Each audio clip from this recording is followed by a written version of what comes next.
Hello and welcome to your January 30th Health Tech Dose. Today, we're diving into the pretty incredible and, let's be honest, sometimes baffling world of AI in medicine. You see headlines about these amazing breakthroughs all the time, but how solid is the science behind them? So let's just start with something that sounds like it's straight out of science fiction, predicting your future health just from the way you sleep. Just get a load of this. A recent Stanford study, they trained an AI on more than 500,000 hours of sleep data. And the result? Well, the model could actually predict the future onset of diseases like Parkinson's, dementia, even some cancers, sometimes years before they happen, all by analyzing how someone sleeps. Wild, right? And this isn't just stuff that's happening in some fancy lab. We're talking about consumer devices, things you and I can go out and buy, that are claiming they can detect early signs of depression or Alzheimer's just by analyzing our brainwaves. Really, the big goal here seems to be automating, well, everything. We're seeing AI being developed to read MRIs for kids' brain tumors, to diagnose super rare diseases from millions of health records, and even just to flag patients who might need their medications looked at again.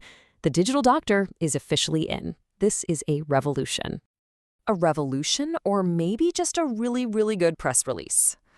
Look, it's so easy to get swept up in all the hype, but these are some unbelievable claims. So my question is pretty simple. How good is the actual evidence?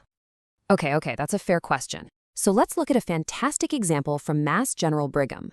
They developed an AI that could spot the early signs of cognitive decline, like pre-dementia, just by reading a doctor's clinical notes.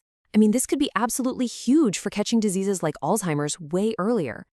It could be, but this slide right here tells the whole story, doesn't it? Check out the difference between the lab and the real world, and a nice, clean, controlled test environment. The AI had 91% sensitivity. Great.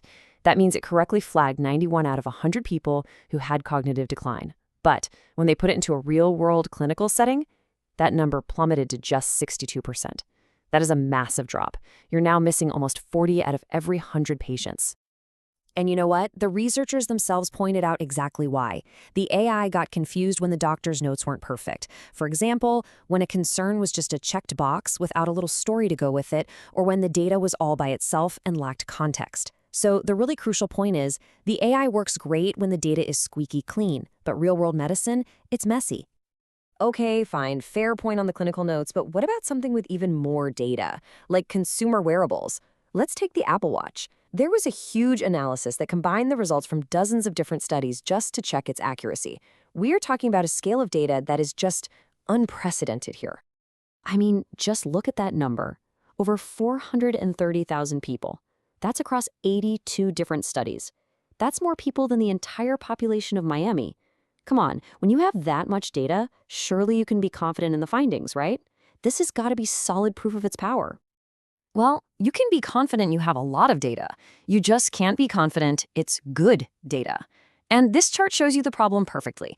The review found that 56%, more than half, of those studies had a high risk of bias, and only a tiny 14% were considered low risk. What that means is the very foundation of this giant mountain of data is pretty shaky.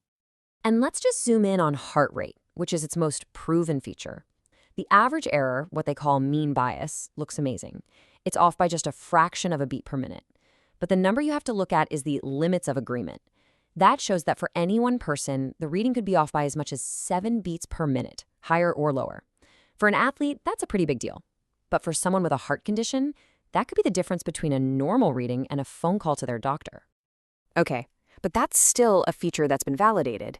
Isn't the real excitement in the stuff we don't expect? The truly wild things? I found this company with a device that uses iridology, analyzing the iris of your eye, which most people think is pseudoscience, and they're claiming 81% accuracy in detecting colon cancer. I know it sounds crazy, but what if there's something there? We can't just throw out everything that doesn't fit the models we have right now. And maybe we won't have to. The entire system for how we evaluate this evidence is being modernized to keep up. The FDA just put out new guidance encouraging more flexible, more efficient clinical trials. So the old, slow, rigid way of doing things, that's on its way out. And one of the core ideas they're pushing is something called Bayesian methods. Now, in simple terms, instead of starting every single study from scratch, this lets researchers use what we already know to help inform new trials. And that means studies can be smaller, they can be faster, and they can get effective treatments to patients a whole lot sooner. Faster isn't always better, though. A fancy new statistical method doesn't fix a broken foundation.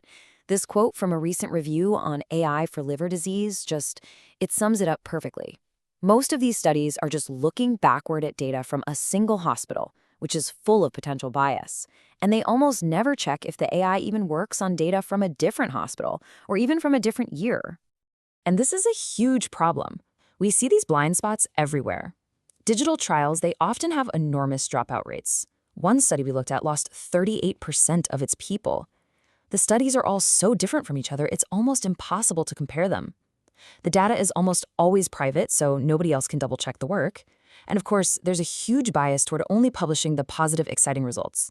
These aren't small problems. They are fundamental threats to whether we can rely on this stuff. Okay, you've made your point. The excitement is definitely real, but the need to really look at this stuff critically is just as important. The future is incredibly promising, but we have to go into it with our eyes wide open. Exactly. So for the rest of this explainer, we want to give you the tools to do just that.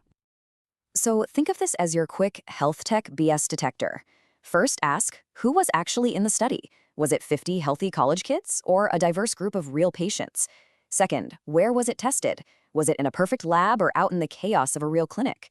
Third, every good study has a limitations section. Find it, read it. The authors themselves will tell you where the weaknesses are. And finally, can you even trust the data? You should always be a little skeptical of studies based on private data nobody can access, or ones that have a high risk of bias. So the bottom line is this. AI is changing medicine. There is absolutely no doubt about that. The potential is frankly breathtaking.